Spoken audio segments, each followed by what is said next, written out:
Hebreus capítulo 12, versículo de número 2.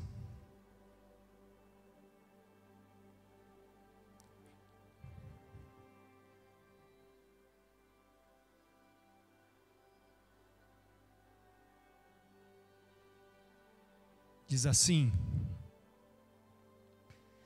mantenhamos o olhar firme em Jesus, o líder e aperfeiçoador da nossa fé. Por causa da alegria que o esperava, ele suportou a cruz, sem se importar com a vergonha. Agora ele está sentado no lugar de honra, à direita do trono de Deus. Mais uma vez, mantenhamos o olhar firme em Jesus, o líder e aperfeiçoador da nossa fé. Por causa da alegria que o esperava, ele suportou a cruz, sem se importar com a vergonha. Agora ele está sentado no lugar de honra, à direita do trono de Deus. Amém. Até aqui, irmãos, a palavra do Senhor. E essa semana Deus vem ministrando no meu coração uma palavra que eu queria compartilhar com os irmãos. Sabe quando na semana tudo aponta para a mesma direção? Quando aquilo que a gente lê, quando aquilo que a gente conversa, quando aquilo que a gente vive aponta para essa mesma direção ao longo da semana. Igual aquele pintor, né, que ele tem ali na sua mão um pincel, ele tem uma paleta de cores, e aí ele vai usando o pincel e as diversas cores, e tudo isso contribui, coopera para essa imagem, essa mesma imagem. Eu creio, irmãos, que Deus tem levantado uma sociedade de voluntários, pessoas, homens, mulheres, jovens, crianças, com um espírito voluntário. A igreja, eu e vocês, nós somos um povo diferente das pessoas que vivem aí fora. Deus está levantando um povo diferente, e Deus requer de nós, de mim, de você, não algo que seja forçado, não algo que seja por obrigação, não algo que seja fabricado ou interesseiro. Ele requer de nós um espírito voluntário. É assim que Deus age, e é esse tipo de pessoa que a graça de Deus levanta quando ela age. Espíritos voluntários. Agora, queridos, olhando para esse texto, em primeiro lugar, nós percebemos aqui um contraste. O nosso versículo, ele nos chama a olharmos firmemente para Jesus. Na outra versão diz o autor e consumador da nossa fé. Na linguagem que eu li, ele diz: mantenhamos o olhar firme em Jesus, o líder e aperfeiçoador da nossa fé. E na linguagem de hoje ele diz: por meio dele a nossa fé começa E ela também se aperfeiçoa. Ela também é aperfeiçoada. É Ele quem aperfeiçoa. É Ele quem começa. E também é Ele quem aperfeiçoa. E quando nós olhamos para o nosso mundo, para a nossa vida, antes de Jesus nos resgatar, nós vemos que Cristo já estava presente na criação. A palavra de Deus diz para nós lá em João, no capítulo 1, que Ele estava no princípio com Deus, e que todas as coisas foram feitas por intermédio dEle, e sem Ele nada do que foi feito se fez. Nós também somos informados pelo apóstolo Paulo, escrevendo aos Colossenses, que por meio dEle, por Ele, para Ele, foram criadas todas as coisas, no céu e na terra. Então, queridos, todos nós pertencemos a Ele, primeiro por direito de criação. Foi Ele quem nos criou, foi Ele quem nos formou, nós somos dele por direito de criação. Foi algo grandioso, espetacular, a maneira como Ele trouxe à existência as coisas que não existem. Ele formou a cada um de nós, Ele formou cada coisa e colocou no seu devido lugar, cada coisa para um propósito, cada um de nós com uma função específica. Mas acontece que esse mundo deu as costas para Deus. Acontece que o ser humano decidiu declarar a independência de Deus. Ele decidiu andar com as suas próprias pernas, ele decidiu seguir a sua própria sabedoria, se afastando do Criador. E aquilo que era para ser lindo, aquilo que era para ser belo, aquilo que era para ser perfeito, ficou manchado pelo pecado. Toda aquela perfeição da criação, afinal de contas, ela foi afetada.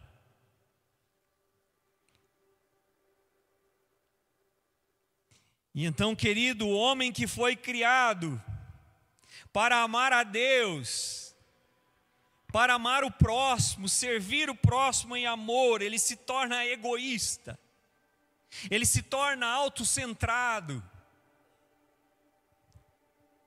E é uma luta para o ser humano sair de si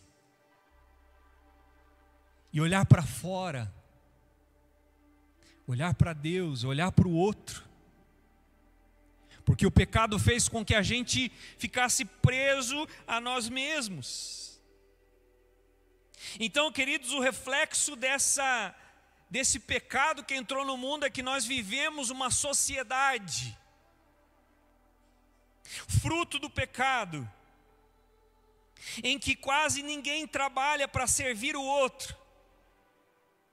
E você pode pegar qualquer segmento da sociedade, você pode pegar profissionais na área da saúde, médicos, enfermeiros, você pode pegar gente na área da construção, arquitetos, engenheiros, ou construtores, ou você pode pegar qualquer outro segmento da sociedade. As pessoas trabalham primeiramente pensando na recompensa financeira, pensando em si mesmas, porque o ser humano se tornou autocentrado. E é claro, queridos, que é legítimo, né? Não estou sugerindo aqui que as pessoas devam trabalhar de graça, não é isso. Mas o que eu quero destacar é que a sociedade é edificada primeiramente, não na dinâmica do servir ao outro por amor, mas servir a si mesmo. do cuidado consigo mesmo. Então todos correm, todos se esforçam, todos trabalham, atendem pessoas, fazem as suas coisas semanalmente para obter mais, para então poder desfrutar mais, para poder consumir mais, porque na ótica ilusória do ser humano sem Deus, é aí que ele vai encontrar a felicidade, na medida que ele vai servindo a si mesmo. E o que Deus está ministrando, irmãos, é o seguinte: a igreja do Senhor, ela não se encaixa nesse esquema. A igreja do Senhor é um povo diferente, é um povo que Deus tem levantado para fazer a diferença. Ela está envolvida em cada segmento da sociedade, sim. Ela está presente em cada lugar, mas ela faz a diferença. Faz a diferença ali onde está, assim como o sal misturado na comida faz a diferença, traz o seu sabor. E às vezes, queridos, pode ser uma pitada de sal. Não precisa ser muito sal, mas um pouquinho de sal misturado na comida dá sabor a toda aquela panela, a todo aquele prato.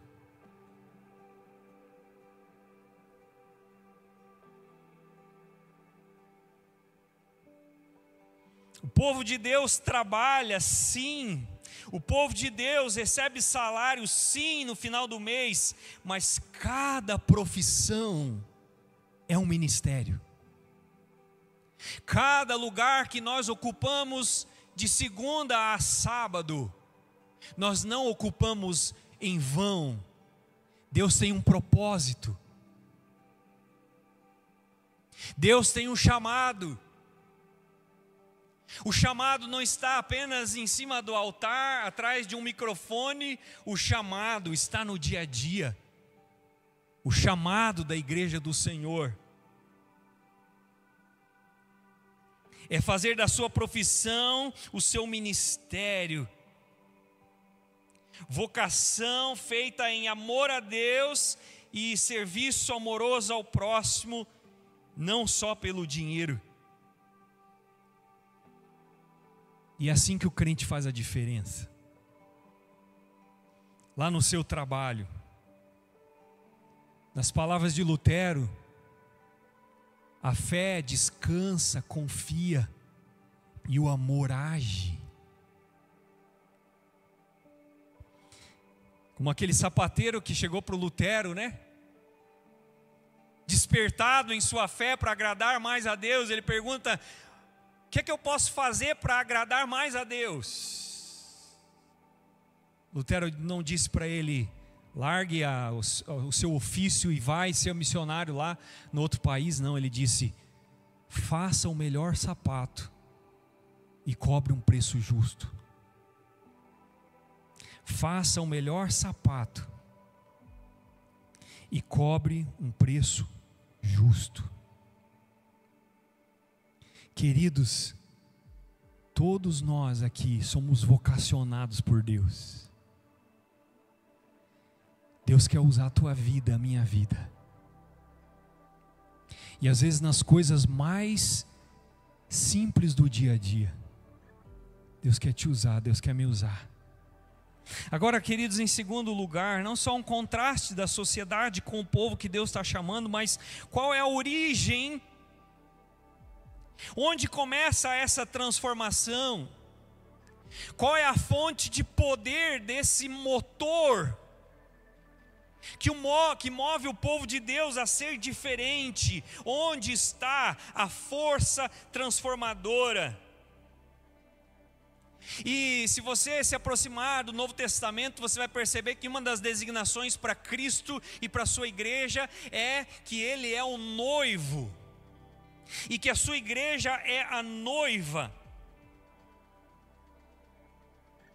Ele fez muito mais do que criar um mundo. Ele fez muito mais do que levantar a sua igreja. Ele é o noivo. E a sua igreja é a noiva, sendo preparada para aquele grande dia do casamento. E no Antigo Testamento tem um exemplo muito interessante de um homem que era apaixonado por uma mulher. O nome dele era Jacó.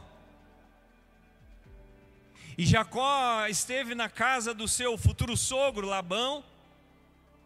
E o sogro prometeu a Raquel, que Jacó era apaixonado, mas ele deveria trabalhar 7 anos e depois mais 7 anos. E o texto diz que Jacó trabalhou esses 14 anos.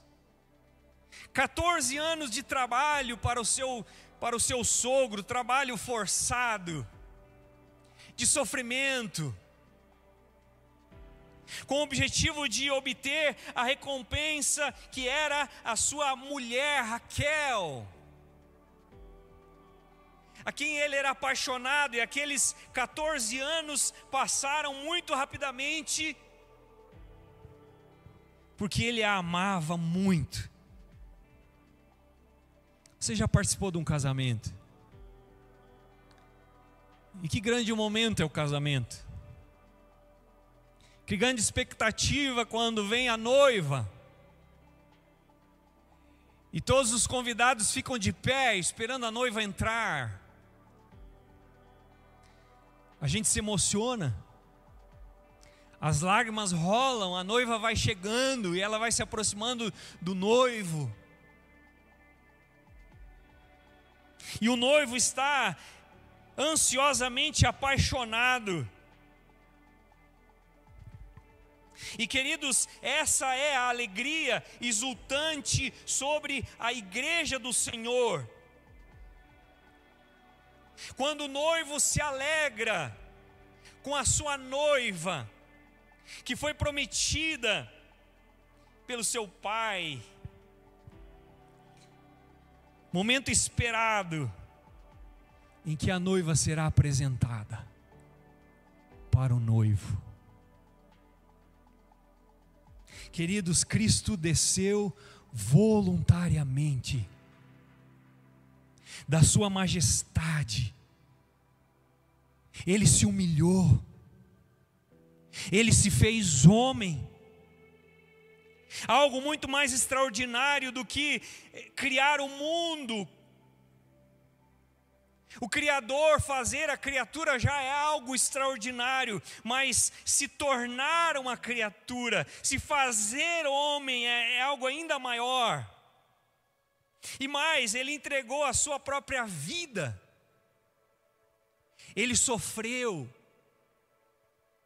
a morte de cruz. Ele derramou a sua alma até a morte. Pense, aquele que é o Senhor do universo, Criador de todas as coisas, o Deus bendito sobre todos eternamente, Ele ofereceu a si mesmo como sacrifício de corpo e alma,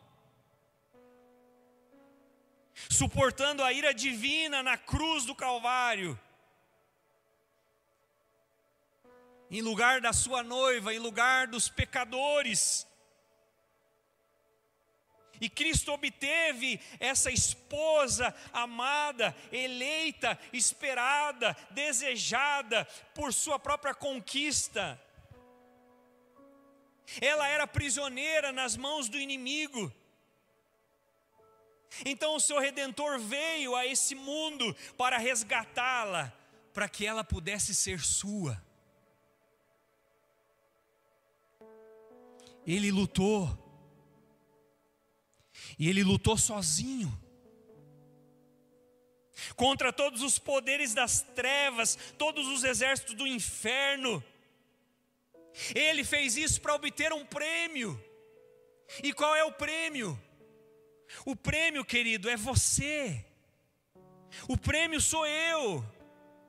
O prêmio somos nós, a igreja do Senhor. que Ele comprou não com prata, não com ouro, mas com seu precioso sangue. Ele morreu por você, para que você fosse dele, para que eu fosse dele. Sim, queridos, Ele se entregou por você, e esse é o motor mais poderoso. Nós percebemos que, mesmo não merecendo, Ele nos amou. Mesmo não merecendo, Ele esteve disposto a dar a sua vida por nós.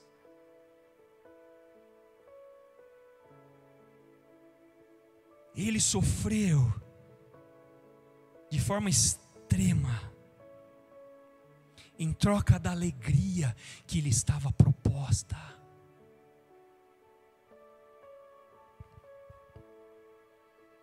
Ele suportou a cruz voluntariamente.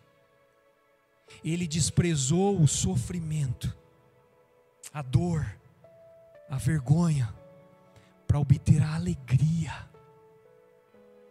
o prêmio dessa comunhão preciosa, desse encontro com a noiva, para que a noiva fosse dele.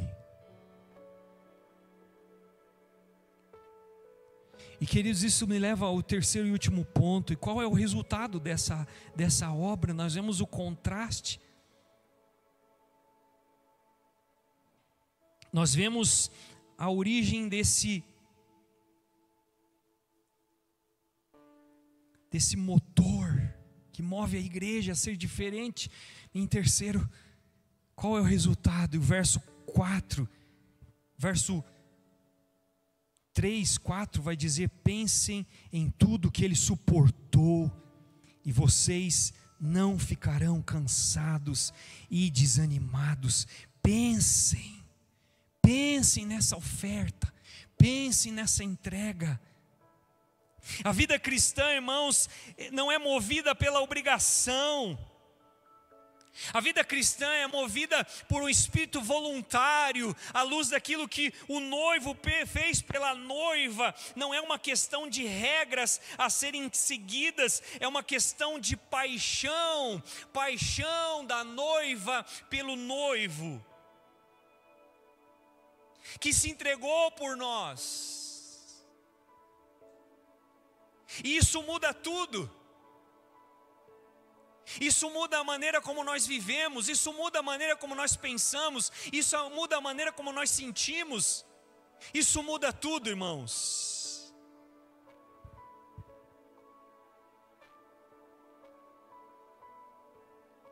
Por exemplo, a gente está aqui numa cidade onde tem o trem, né? Volta e meia o trem está passando, e que leva aqueles vagões, aquelas dezenas de vagões carregados, é a Maria Fumaça, né? É a máquina. A máquina é capaz de arrastar todos aqueles vagões, não só no plano, não só na descida, mas também na subida, percorrer grandes distâncias, grandes desafios. Como é que ela consegue arrastar? E a resposta é pelo calor, pela combustão, pelo fogo. Esse fogo precisa ser alimentado para que ela possa continuar. Pense em tudo o que Jesus suportou, tudo que Ele sofreu e entregou por nós. Medite nisso, e o seu coração vai começar a arder. Essa chama, esse fogo do amor de Deus vai aumentar, e o seu espírito será cada vez mais voluntário, cada vez mais alegre, cada vez mais grato. Você vai ser movido não por uma obrigação, não a contragosto, mas por uma gratidão As pesquisas recentes, elas têm apontado que a igreja evangélica brasileira, ela tem crescido e ela continua crescendo em números. E isso é ótimo. Mas a pergunta que nós precisamos fazer é: por que eu estou indo a uma igreja evangélica? Por que as pessoas estão indo a igrejas evangélicas?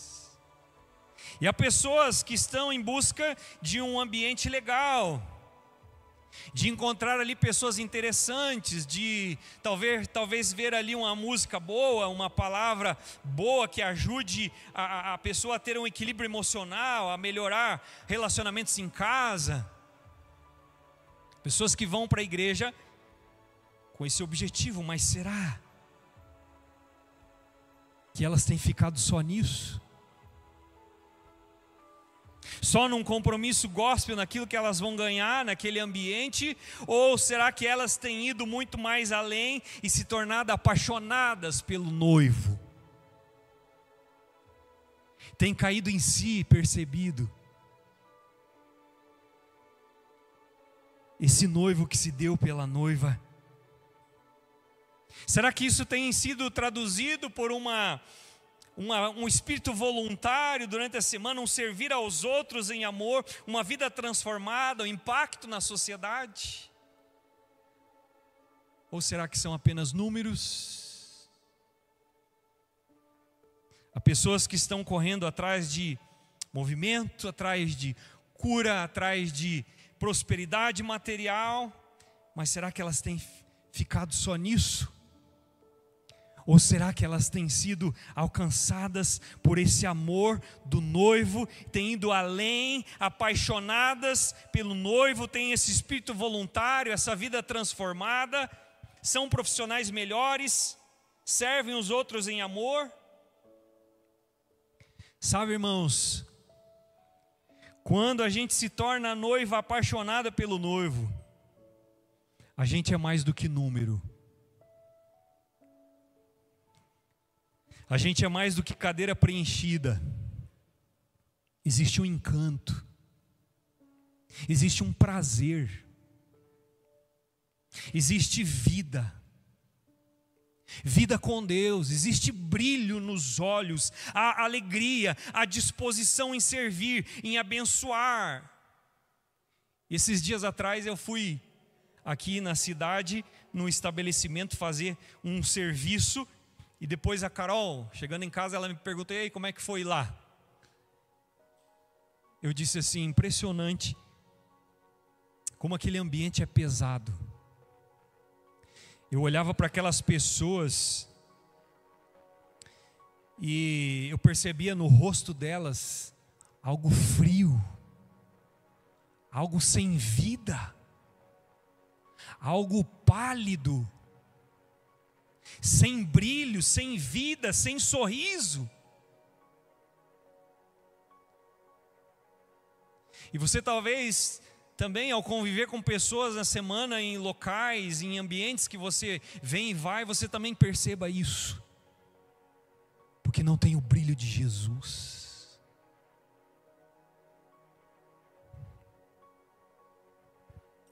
E de ontem para hoje, queridos, eu tive um sonho. E nesse sonho eu chegava numa cidadezinha, era alta madrugada, e eu não queria ir adiante sem saber onde é que era o local que eu tinha que chegar. Estava escuro, e eu parei num lugar onde tinha mais ou menos uns 40 homens, entre homens, jovens, meninos, e eles estavam ali trabalhando, construindo uma igreja. E quando eu parei e perguntei a informação de onde ficava tal lugar, eu pude ver, ao conversar com eles dando a informação, quão alegres, quão dispostos, eles eram voluntários, trabalhando ali naquela obra.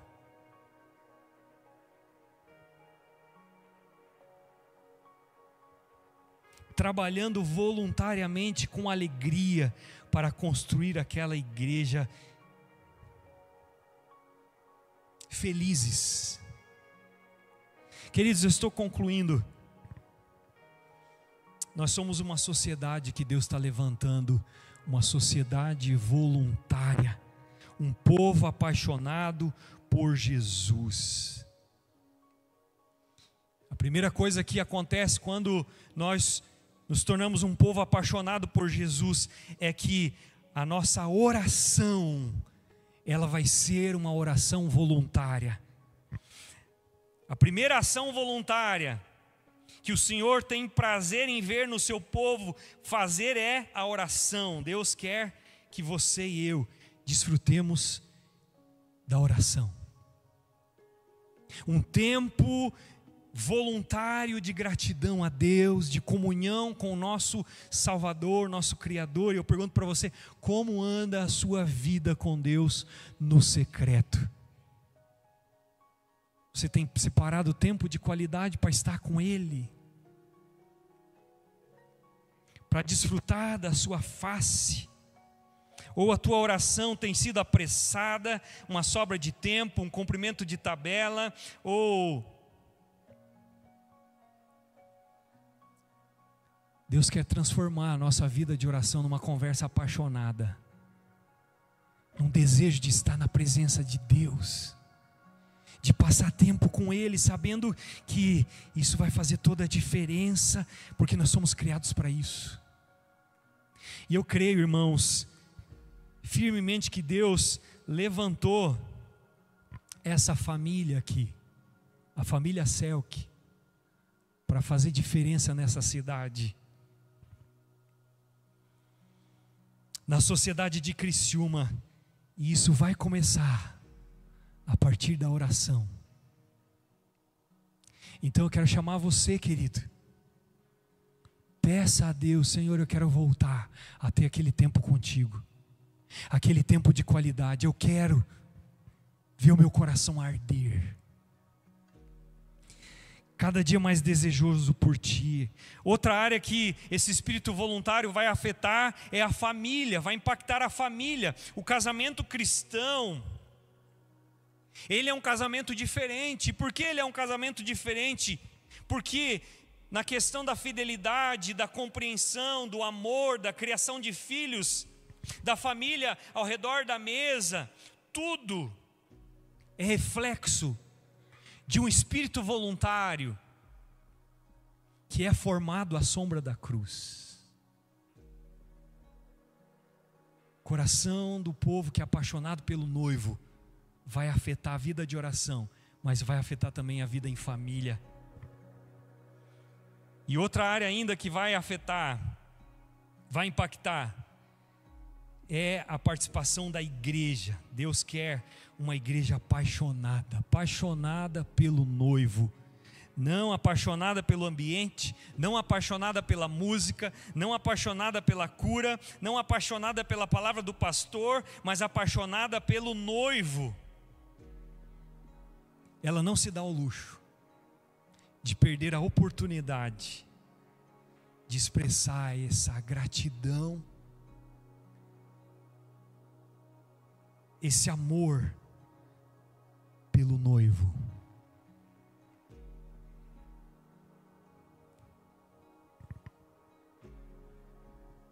Você lembra daquela parábola que Jesus contou, que o homem achou um tesouro oculto no campo, e tendo achado, ele foi transbordante de alegria, ele vendeu tudo que tinha, e ele comprou aquele campo. Queridos irmãos, que Deus possa continuar levantando em você e em mim pessoas apaixonadas pelo noivo, e que isso possa fazer toda a diferença ali onde Deus te plantou, ali onde Deus quer te usar. Porque Deus não quer usar grandes coisas, Deus quer usar o simples, o pequeno, o dia a dia, quando nós somos apaixonados pelo noivo. Amém?